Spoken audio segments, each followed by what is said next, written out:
Plate tectonics का origin या plate tectonics का प्रारंभ कब होता है, कैसे होता है, प्लेट टेक्टोनिक्स कैसे शुरू हुआ, पृथ्वी पर इसके ओरिजिन के लिए हमें ग्रहों की तुलनात्मक स्टडी करनी होगी। कॉन्टिनेंट्स और ओशियन कैसे बने, उनका ओरिजिन कैसे हुआ, इसके लिए ग्रहों और चंद्रमाओं का एक तुलनात्मक अध्ययन अति आवश्यक है। हमने जैसे पूर्व में बताया कि हमारे सोलर सिस्टम में और हमारे सोलर सिस्टम के बाहर, हमारे सौर मंडल के बाहर दूसरे सौर मंडल में, अन्य सौर मंडलों में जो ग्रह है, जो गैस जिएंट है, जो प्लैनेट्स है, उनका कंपेरेटिव स्टडी हमारे लिए बहुत बेनिफिशियल है, क्योंकि पृथ्वी वर्तमान में पूरी तरह से आदर्श स्थिति में नहीं है, एक आइडियल स्टेट में नहीं है। पृथ्वी का वर्तमान जो रूप है, पृथ्वी की वर्तमान जो अवस्था है, वो उन पूर्व की आइडियल अवस्थाओं का पालन नहीं करती, उनका पूरी तरह से पालन नहीं करती। नासा का केपलर मिशन अनेक ग्रहों की खोज कर रहा है। हमारे सौर मंडल के बाहर दूसरे सौर मंडलों में, दूसरे सौर मंडल में जो ग्रह मिले हैं, और ब्रह्मांड में और भी ग्रह मिलेंगे, हमारी गैलेक्सी के बाहर, हमारी गैलेक्सी के अंदर भी। प्रश्न तो यह है कि हम एक ग्रह को दूसरे ग्रह से कंपैरिजन कैसे कर सकते हैं। हम एक सिस्टमेटिक सीक्वेंस को प्रस्तुत कर रहे हैं।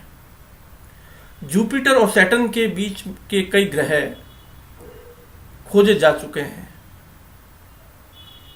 उनको नाम भी दिया गया है। सैटर्न और यूरेनस के बीच के भी ग्रह खोजे जा चुके हैं, और यूरेनस और नेपच्यून के बीच के भी अनेक ग्रहों की खोज हुई है। नेपच्यून और अर्थ के बीच के भी कई प्लैनेट्स खोजे जा चुके हैं। हम ये कहना चाहते हैं कि बृहस्पति और शनि के बीच की अवस्थाएं विचारणीय हैं कि उनमें मैटर में क्या चेंजेज हो रहा है, मैटर के मूवमेंट में क्या चेंजेज हो रहा है। सैटर्न और यूरेनस के बीच के कई ग्रह खोजे जा चुके हैं, उनमें हैवी एलिमेंट, लाइट एलिमेंट,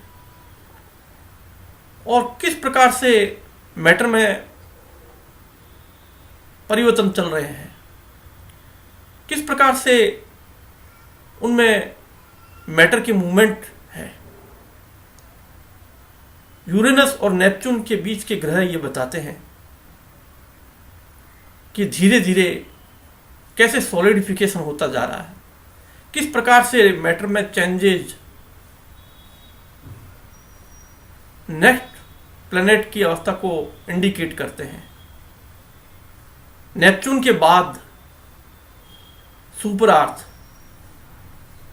और इसके बीच के ग्रह भी खोजे जा चुके हैं। ये एक प्रैक्टिकल बात है, इसमें कोई कल्पना नहीं है। इसी प्रकार से ब्रह्मांड में पृथ्वी के जैसे ग्रह खोजे जा रहे हैं और पृथ्वी के समान ये जो ग्रह हैं पृथ्वी की वर्तमान अवस्था से पूर्व की अवस्था के हैं। हम एक कंपैरेटिव स्टडी के द्वारा ये समझाना चाहते हैं कि किस प्रकार से धीरे धीरे कॉन्टिनेंट्स शेप लेते हैं, किस प्रकार से उनका ओरिजिन होता है, किस प्रकार से महासागर बनते हैं। प्लेट टेक्टोनिक्स का प्रारंभ इसी तरह से हुआ कि मैटर गैसियस और लिक्विड और सॉलिड होता गया और धीरे धीरे जुपिटर के बीच की अवस्था के प्लेनेट सैटर्न के बीच की अवस्था के प्लेनेट, यूरेनस के बीच की अवस्था के प्लेनेट, नेपच्यून और नेपच्यून के बीच की अवस्था के प्लेनेट, सुपर अर्थ, फिर अर्थ। ये एक सिस्टमेटिक परिवर्तन चल रहा है, एक कड़ी को दर्शाता है, एक क्रमबद्धता को दर्शाता है। हम ये कहना चाहते हैं कि गैस जीएंट प्लैनेट प्लेट टेक्टोनिक्स का ओरिजिन कैसे होता है, ये बड़ी सफलतापूर्वक हमें एक्सप्लेन करते हैं। उनमें मैटर का चेंजेज ये इंडिकेट करता है कि वर्तमान जो हमारा ये पृथ्वी ग्रह है एक बहुत लंबी एक ऐसी परिवर्तन प्रक्रिया से होकर से गुजरा। हमारे यह पृथ्वी ग्रह एक सिस्टमेटिक परिवर्तनों से निकला। यदि हम अपने सौर मंडल के सभी छोटे बड़े ग्रहों चंद्रमाओं का व्यापक तुलनात्मक अध्ययन करें, उनका कंपैरिजन करें, ब्रह्मांड में जो ग्रह मिल रहे हैं उनका भी कंपैरिजन करें, हमें ये बड़ी अच्छी तरह से स्पष्ट हो जाता है कि एक क्रमबद्धता है इनमें, एक विशेष सीक्वेंस में ये सब कुछ परिवर्तन हो रहा है, एक कड़ी के रूप में। कन्वेक्शन करंट के द्वारा पृथ्वी पर महाद्वीप ब्रेक हुए और कन्वेक्शन करंट का प्रभाव होता है। इसको हमारी थ्योरी, हमारा दोलनीय ब्रह्मांड का ये जो प्रतिरूप है, ये मॉडल है, इसका विरोध नहीं करता। कन्वेक्शन के कारण कॉन्टिनेंट की प्लेट प्रभावित होती है, लेकिन यह संभव नहीं है कि कन्वेक्शन के कारण अफ्रीका और अमेरिका टूट करके बहुत दूर चले गए, खंडित होकर के, या दूसरे कॉन्टिनेंट दूर दूर हट गए। कन्वेक्शन को कंट्रोल करने वाला मुख्य कारण क्या है? ग्रेविटी ये सब कुछ करती है। गुरुत्वाकर्षण के कारण एक ग्रह में अनेक रासायनिक, अनेक प्रकार के दूसरे परिवर्तन चलते हैं, लेकिन गुरुत्वाकर्षण का खुद का स्ट्रक्चर क्या है? गुरुत्वाकर्षण पृथ्वी के चारों ओर किस ज्योमेट्रिकल शेप में है? यह फोर्स किस प्रकार से पृथ्वी पर, यह गुरुत्वाकर्षण फोर्स पृथ्वी के कन्वेक्शन करंट को किस प्रकार से कंट्रोल करता है? इसको हमें ब्रह्मांड व्यापी संपूर्ण रूप से देखना होगा। हम ग्रेविटी का जो स्ट्रक्चर बता रहे हैं वो सर्वव्यापी है, और ये ग्रेविटी का स्ट्रक्चर कनफोकल ऑब्लेट स्फीरॉइड है।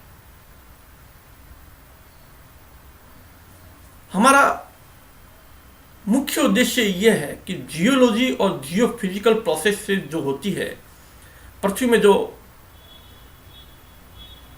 अतीत में जो चल रहा था, जो वर्तमान में परिवर्तन चल रहे हैं, उसके पीछे मुख्य भूमिका ग्रेविटी की है।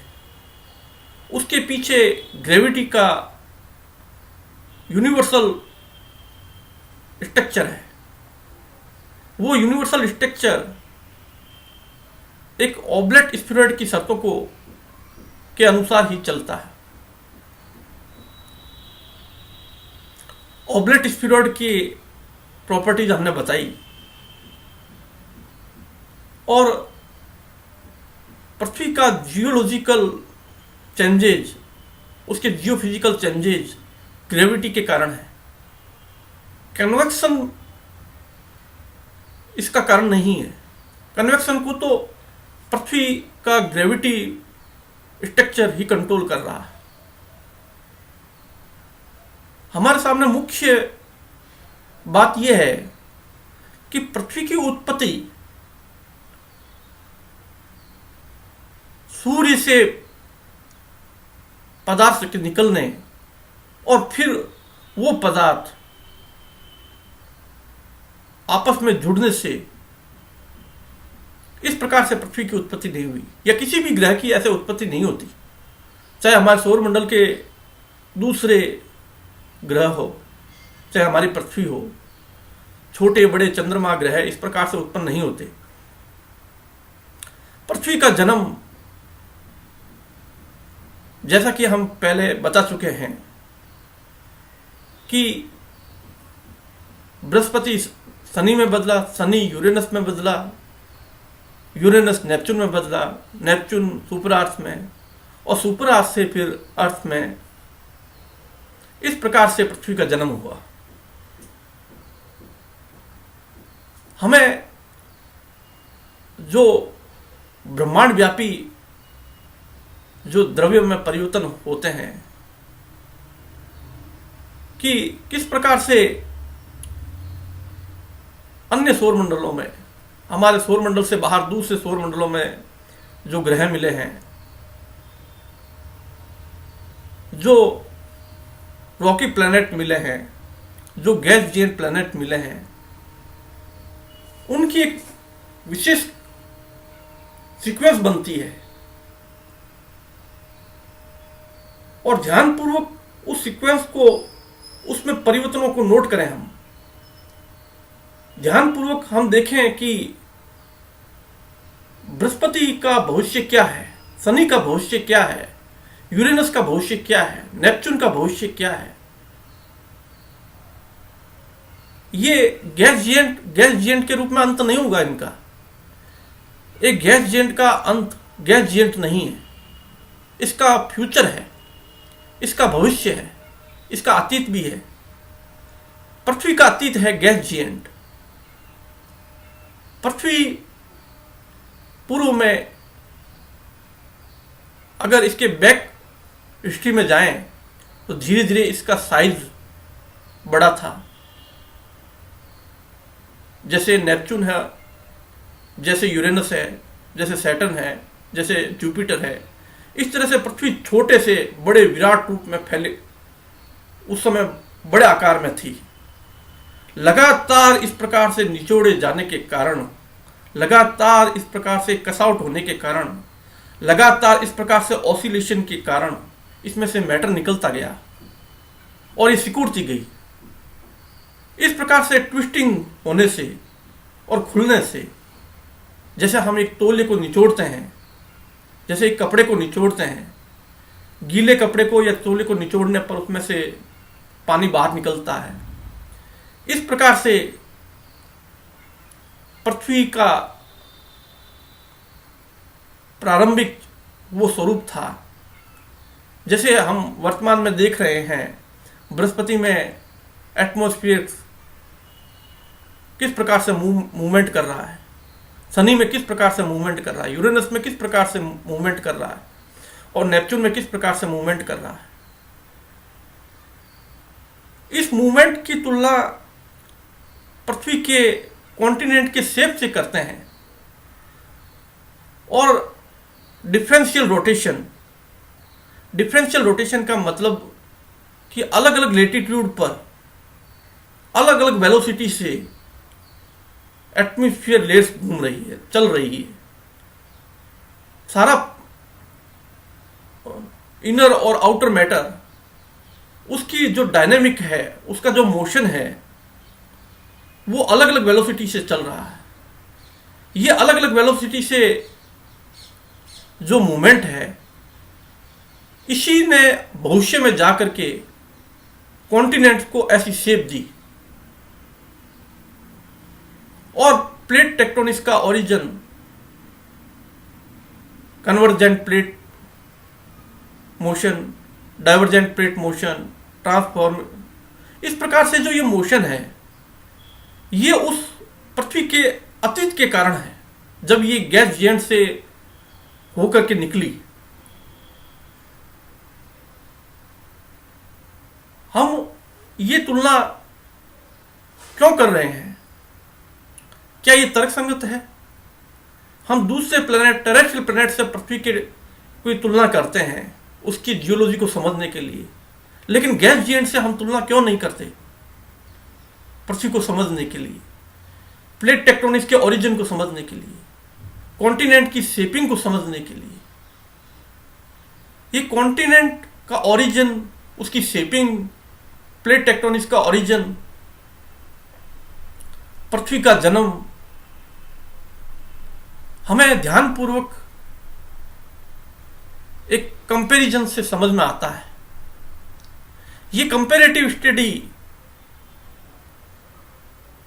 ये भी क्लियर करती है कि किस प्रकार से कॉन्टिनेंटल ड्रिफ्ट होता है। हमारी थ्योरी के अनुसार भी कॉन्टिनेंटल ड्रिफ्ट होता है, फॉल्ट होता है, फोल्ड होता है, और कॉन्टिनेंट की बाउंड्री को क्रॉस करके किस प्रकार से फॉसिल्स दूसरे कॉन्टिनेंट पर मिले हैं, हम उन सभी का समर्थन करते हैं, हम उनसे एग्री हैं। लेकिन कॉन्टिनेंट इतनी दूरी तक मूवमेंट नहीं करते कि एक कॉन्टिनेंट दूसरे कॉन्टिनेंट से चिपका हुआ था और सारे कॉन्टिनेंट आपस में एक प्रकार से फिट थे। ऐसा नहीं था, उनमें खींचाव होता है, ड्रिफ्ट होता है, और कॉन्टिनेंट एक लिमिट तक मूवमेंट करते हैं।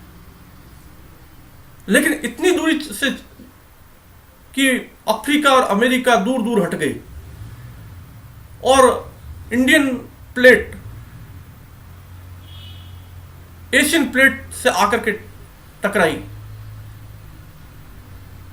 लेकिन इतना अधिक मूवमेंट नहीं होता।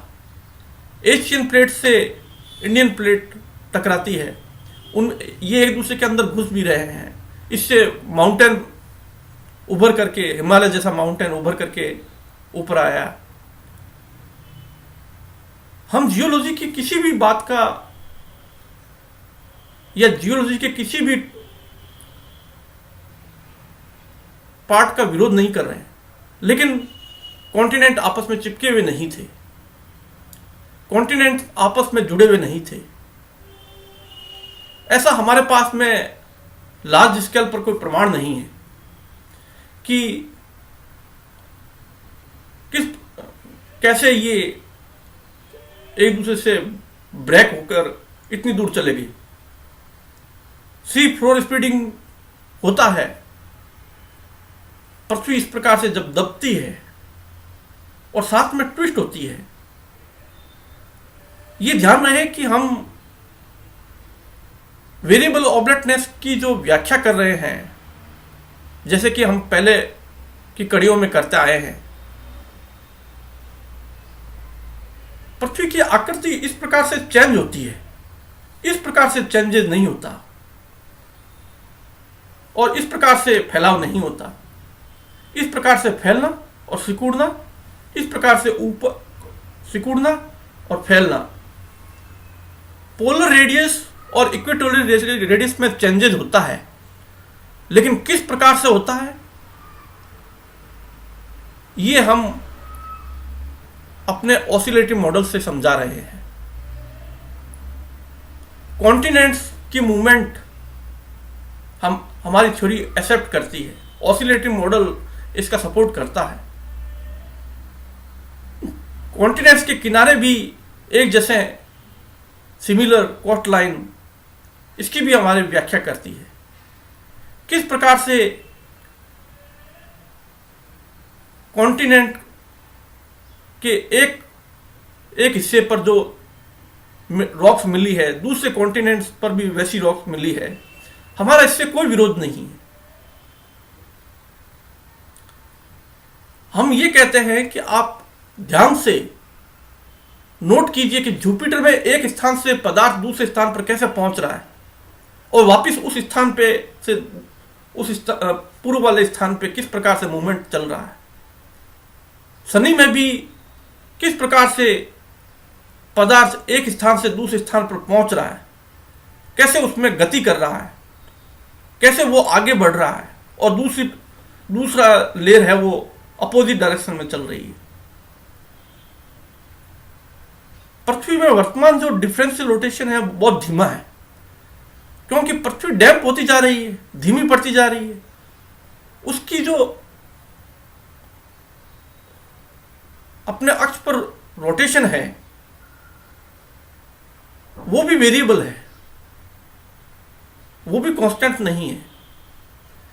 पृथ्वी का हम उसके पूर्व का इतिहास अगर समझेंगे, क्योंकि हम कहते हैं कि पृथ्वी का जन्म सूर्य से नहीं हुआ, ना ही पृथ्वी इस प्रकार से उल्काओं के आपस में जुड़ने से उत्पन्न हुई। हमने अनेक प्रोग्राम पृथ्वी के जन्म के अनेक डॉक्यूमेंट्री को देखा, लेकिन उनमें जो बेसिक स्टार्टिंग है वहीं पे त्रुटि है। पृथ्वी का जन्म ब्रह्मांड में किस प्रकार से होता है और इसका अंत भी कैसे होगा, इसके लिए हमारे पास में एक सिस्टमेटिक मेथड है, हमारे पास एक सिस्टमेटिक सीक्वेंस है। सूर्य का जन्म कैसे होता है, किस प्रकार से ये सौरमंडल विकसित हुआ, किस प्रकार से ये सौरमंडल में, इसके लिए हमारे पास में एक व्यापक दोलनीय ब्रह्मांड का सिद्धांत है। पृथ्वी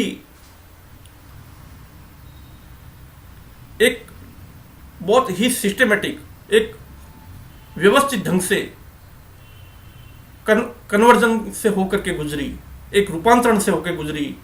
किस प्रकार से बृहस्पति शनि में बदला, शनि यूरेनस में बदला, यूरेनस नेपच्यून में बदला, और नेपच्यून सुपर आर्स में कन्वर्ट हुई, और सुपर आर्स से फिर आर्स का अस्तित्व आया। हमें इस संपूर्ण प्रक्रिया को प्रैक्टिकली चेक कर सकते हैं। हमारे पास में ये इस प्रकार से जो द्रव्य का मंथन है, इस प्रकार से ये कसावट और खुलना है, इसके लिए हमारे पास में एक तर्क संगत विधि है, एक बेसिक फंडामेंटल कारण है। हम वेरिएबल ऑब्लेटनेस की नई व्याख्या कर रहे हैं, डिफरेंशियल रोटेशन को आधार बना रहे हैं, हम रिट्रोग्रेड ऑर्बिटिंग को आधार बना रहे हैं, इसी प्रकार से वेरिएबल रोटेशन को आधार बना रहे हैं। हमारा कोई काल्पनिक आधार नहीं है, हम कोई कल्पना की बात नहीं कर रहे हैं।